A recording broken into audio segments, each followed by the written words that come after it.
Des titres de séjour de 3 mois pour certains, des obligations de quitter le territoire français pour d'autres. Esperanza et ses enfants ne pourront plus rester ensemble à Poitiers dans les jours à venir. Nous, on ne voulait pas qu'ils se séparent, nous, on voulait toujours à côté, parce que c'est toute ma famille, ses frères, les sœurs, les belles-sœurs. 25 Roms, tous de la même famille, vivaient ici dans des conditions rudimentaires au plateau des Glières à Poitiers. Ils ont été évacués dès 8 h ce matin dans le calme.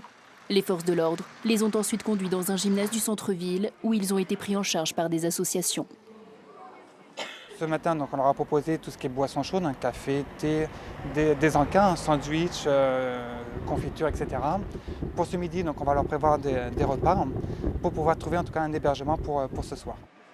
Pendant que la Croix-Rouge était à pied d'œuvre pour reloger d'urgence ces Roms, originaires d'Oradea en Roumanie, 2 occupantes du squat et des associations ont été reçues par les services de la préfecture pour clarifier la situation de la famille.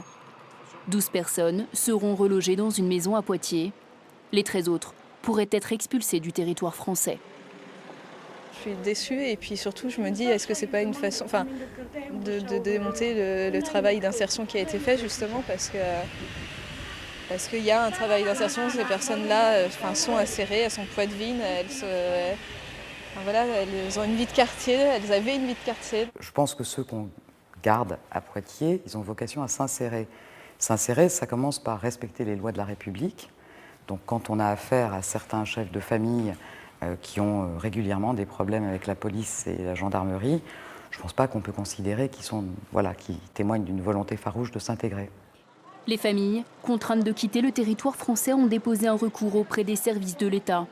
Dans l'attente d'une décision du tribunal administratif, elles seront accueillies dans les hôtels de la ville.